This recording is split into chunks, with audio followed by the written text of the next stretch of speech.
What's going on, everyone? Welcome into another edition of the 415ers podcast. As always, on the Odyssey Sports Podcast Network. Please download, rate, subscribe, and listen wherever you get your podcast from. We're coming at you twice a week here in the off-season, post-NFL draft. That is Marc Grandi. I'm Evan Giddings. We're going to be getting into some of the winners and losers on the current roster based off what the 49ers did with their 9 draft selections.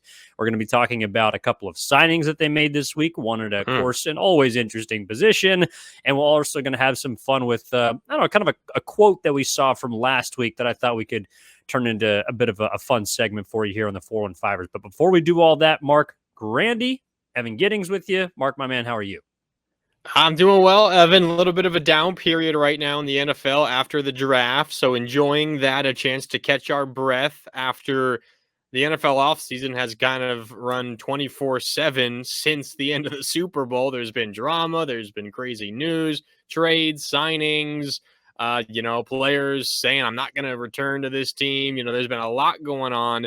And this is kind of a natural down period for the league, and it's been kind of nice to catch your breath a little bit. But I'm also looking forward to what's coming up the rest of the offseason, rookie mini camps. You get a chance to know a lot of the Niners' 9 rookies that they drafted, of course, also undrafted free agents. All of that, it will be here before you know it. So enjoying a little bit of a downtime overall, but looking forward to getting back on the horse. I'm doing well, Evan. How are you? I'm doing pretty good. Not quite a down period, but a bit of a downpour outside in San Francisco For here. real. And yeah, exactly. It's like, again, a little symbolic of the period where we're at, where after the NFL draft, you kind of have that, they call it a little bit of a hangover, I'd say. You get your new players, you're trying to figure out who's going to be a part of the future, who might not be there for that long, who's going to take whose spot. All those questions don't apply as much to the 49ers just because they didn't really have a ton of top picks, but 9 draft selections, we know what they've done, especially in the 4th round and beyond. And so I think a lot of interesting prospects to take a look at. But where we want to start today, Marc, is how those 9 draft selections could potentially impact the current roster. 9 of 22 starters returned from last year's NFC Championship team. There's not a whole lot of starting spots to go around. But if you're looking at sort of winners and losers for the current 49ers, where does your mind go first? And I want to start with the winners, Marc. The winners of the NFL draft. This is an interesting one. I have a few names, but the first one I will go with, I think, is probably the most obvious one, Evan. I know I talked a lot about this pre-draft, and I think you, at least for the most part, agreed with me. I thought the Niners would draft an offensive tackle, and I know we talked about it last episode. Very surprising. They did not draft someone. Now, I did also lay out a reason why I think there are more moves coming for the 49ers at this stage of the offseason. And I know we'll get to a couple of them, but I still think there is more beyond this. So maybe they do go out and beef up their tackle depth. But I think for me, the clear-cut winner is Colton McKivitz, Evan, who slots in as the team's starting right tackle now and gets a gigantic vote of confidence that there was no one drafted behind him to potentially compete with him for the starting right tackle spot. He seems to be the heir apparent for, Mike McGlinchey's starting role.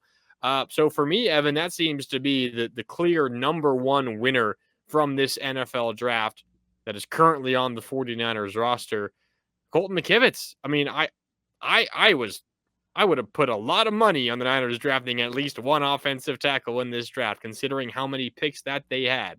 They didn't take a single one. I would have been wrong. I was wrong, and I would have lost a lot of money if I did make that bet. So I think Colton McKivitz is probably sitting in the Niners locker room or sitting at home on his couch, feeling pretty confident about his prospects at being a full-time starter this year. Yeah, no, Marc, I think you're spot on about the right tackle position. Colton McKivitz should be feeling better due to the fact that that was the biggest hole in the offensive line. I also would throw Jake Brendel in there a little bit, being a center that is a little less experienced. Spencer Burford and Aaron Banks, of course, are safe. Banks with his position that he was drafted, Burford with his performance in his rookie season. But Brendel also, I think, might have been on the lookout for a potential center being taken, and not a single offensive lineman, as you mentioned, was grabbed by the San Francisco 49ers. But to me, the biggest winner of the draft is clearly Trey Lance. I felt like if the 49ers were going to move Trey Lance, which I don't, it would have been at the NFL draft. That would have been the best time to do it, to try and recoup some capital, to redistribute that and repurpose it however you see fit. I know that they made a quarterback move this week. We'll get into that in a few minutes, but they did not take a quarterback, and he is still on the roster. To me, that labels a win in every single way for Trey Lance. The 49ers were tagged with Dorian Thompson Robinson. They were tagged with some lower level players that they worked out here in Santa Clara. They were, of course, connected at the NFL Scouting Combine with the Indianapolis Colts, the Minnesota Vikings. There were so many different places that Trey Lance's name was involved in, and he is still on the roster. I understand that a lot of the uncertainty around Brock Purdy's elbow is perhaps a big reason for that, but to me, that still is very much in play. The question mark about their current QB1 or their hopeful QB1. And that means Trey Lance is going to stay put, in my opinion. And so if we're looking at a winner from this draft, it's the guy who gets to keep his job, and it's the guy who gets to stay on this team, and that's Trey Lance. Yeah, I mean, considering alternative, what we were talking about for weeks and months leading up to the NFL draft was, all right, are they going to trade Trey Lance during the NFL draft last weekend? Are these his last days as a 49er? The fact that he's still a 49er seems like at least a slight vote of confidence for him. At the very least, Evan, it signals we're not so sure if we're willing to give up on you just yet, because we don't know what our hopeful starting quarterback his elbow is going to look like. So I'm with you. I'm not so sure I'd go as far to say he's the number one winner of the draft, but it certainly is looking up, I think, from a week ago now, Trey Lance's future. One guy I think maybe it's flying a little bit under the radar here as a winner from the 49ers draft.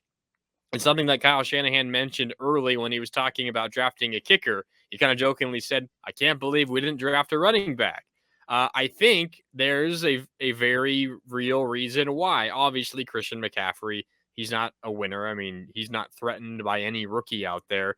And obviously, Elijah Mitchell is there. But I think part of the reason why Niner fans might think that the Niners would go after another running back is because of Elijah Mitchell's injury history. But it's the guy that's sitting behind Elijah Mitchell on the depth chart that I think is a winner, Evan, and that is Jordan Mason. I think Jordan Mason showed enough as a rookie last year that the Niners are not totally reliant on a healthy Elijah Mitchell to get through a season. Obviously, McCaffrey is a big part of that. He's going to eat the bulk of the snaps at a running back. He's going to play nearly every snap. But when he doesn't, and if he needs a breather, I think the 49ers are very happy and content with giving those snaps and giving some carries here or there to Jordan Mason. I think he is kind of a quiet winner from this NFL draft. Evan, it's the first time in a very long time they haven't drafted a running back. And I think a big reason why is the roster's confidence, the team's confidence in Jordan Mason and what he could do potentially as the second running back if there is potentially, unfortunately, another injury to Elijah Mitchell. I like where your head's at. I decided to take it a different way if I'm going to think about a winner. I kind of think it's Deebo Samuel, Okay. because not drafting a running back means there's going to be more carries to go around. And Jordan Mason is the backup and proved himself to be somewhat of a bell cow guy. But I also feel like with more touches available to running backs, Deebo Samuel's value as a hybrid guy could allow him, I think, in a year that is important for him, of course. There'll be some decisions that have to be made after next season that we've discussed ad nauseum, to get more involved in the running game. There was also only one wide receiver taken in the 7th round, and a guy that, Ronnie Bell's, he had a good college career, not extremely impressive, both physically and or on the field at Michigan. So to me, Deebo Samuel dodged that bullet potentially. I am curious, though, the running back room for the 49ers, I think, just because of how much variation there's been in the quarterback room, has had its eyes off it for a bit. But in a way, I am with you that, whether it be Jordan Mason or Elijah Mitchell, And especially Christian McCaffrey. I know Christian McCaffrey was healthy for much of last year, but of course was coming off of 2 injury-riddled seasons. In a way, Mark, it is potentially a little thin if something happens to McCaffrey. Well, yeah, I mean, if something happens to McCaffrey, then you have to hope Elijah Mitchell has his first injury-free, I don't know, 2 month stretch in his career, or you really give Jordan Mason a bunch of carries. And obviously, the 49ers hope that that never happens, and they don't want to see Christian McCaffrey, their star, go down. But I do think the 49ers deciding not to draft the running back is at least a bit of a signal towards Jordan Mason. You could maybe say, Ty Davis Price. I don't know. The writing on the wall last year was that they certainly preferred Jordan Mason to die Davis Price. But I think it's mostly about Jordan Mason. I think it signals to him that the 49ers, Kyle Shanahan, John Lynch are confident in his ability to fill in potentially more than just, for breaks here or there, potentially fill in a chunk of games in a series if needed. I think there is confidence there. Otherwise, they might have tried to get some more depth at that position.